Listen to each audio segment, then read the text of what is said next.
اللهم خوب اپنے آپ کو علمی سطح پر اوپر لے کر آئیں، خوب علم بڑھائیں، شعور بڑھائیں۔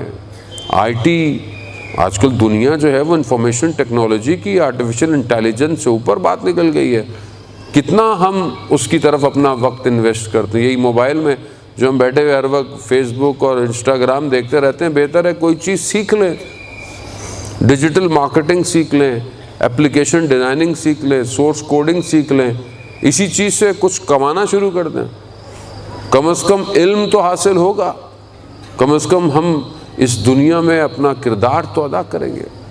جتنا آپ کی قابلیت ہوگی، جتنا آپ کے پاس علم ہوگی، جتنا آپ پروفیشنل ہوں گے، اتنا امام کو آپ کی ضرورت ہے۔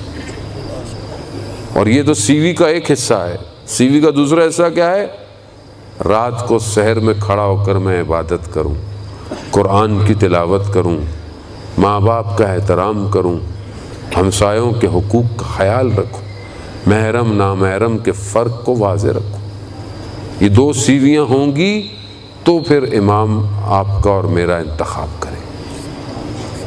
حدیث قدسی ہے کہ اگر کوئی جوان تہجد کی نماز میں کھڑا ہو اور اس کی تھوڑی اس کے سینے سے ٹکرا رہی ہو نیند کی وجہ سے، تو خدا ملائکہ سے کہتا ہے، ملائکہ گواہ رہنا، تمام آرزوؤں کو پورا کر دیا۔ خوب اپنے آپ کو، اپنی زندگی کو اجزانے وہ تم غنیمت سمجھیں۔ یہ موقع پھر کہاں ملے گا؟ جوانی میں جو تہجد کا مزہ ہے، بڑھاپے میں نہیں بولوں گا، بوڑھے لوگ ناراض ہیں، اجزانے محترم، جوانی میں الگ مزہ ہے۔ ترک لذت میں جو لذت ہے وہ گناہ میں نہیں ہے۔ اگر ایک لذت ہو اور آپ اس کو ترک کر دیں، اس میں جو لذت محسوس ہوگی اسے دنیا آپ کو نہیں دے سکتی۔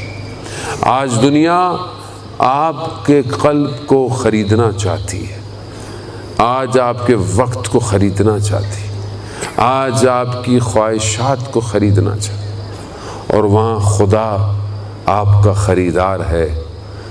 مصر کی طرح جہاں حضرت یوسف کو 20 درہم میں بیچا گیا، اور خدا نے اسی یوسف کو مصر کا بادشاہ بنا دیا۔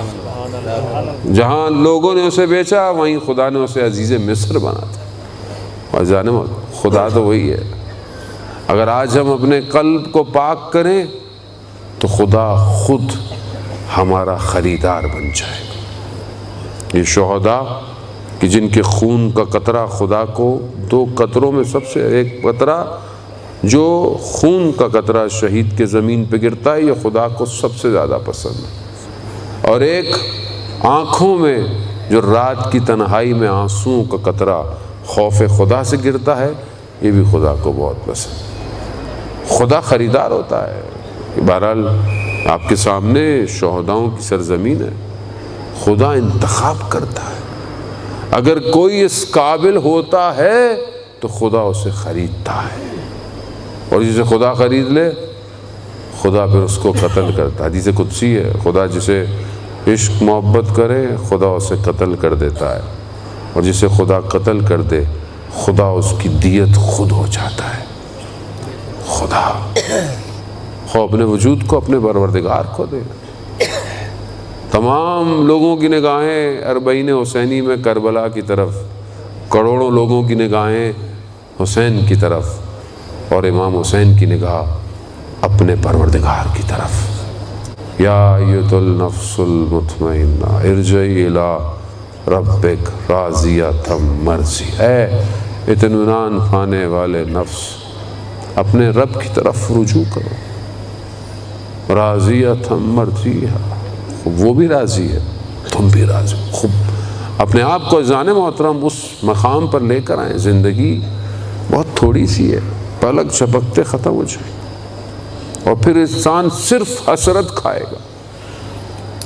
قرآن میں سورہ اسراء میں یا سورہ صفات میں پروردگار چند آیات ہیں، 10-11 آیات ہیں، کچھ شاید 50 سے آگے کی، جہاں خدا قیامت کے ایک منظر کو دکھا رہا ہے کہ جب یہ لوگ سفر طے کر کر، منازلوں کو طے کر کر جنت میں جائیں گے، جیسے انسان کہیں سفر پہ جاتا ہے، تھکا ہوا ہوتا ہے، بیٹھتا ہے آمنے سامنے ہوٹل میں بیٹھتا ہے، لابی میں بیٹھتا ہے، ایک دوسرے کو دیکھتا ہے، سفر کیسا رہا، سفر کیسے گزرا۔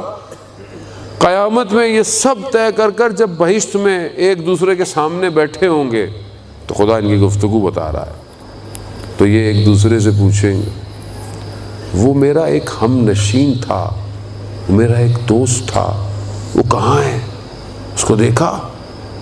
آواز آئے گی تمہیں دکھایا جائے، تو اس شخص کو جہنم دکھایا جائے اور اس کا وہ دوست جہنم کے درمیان میں۔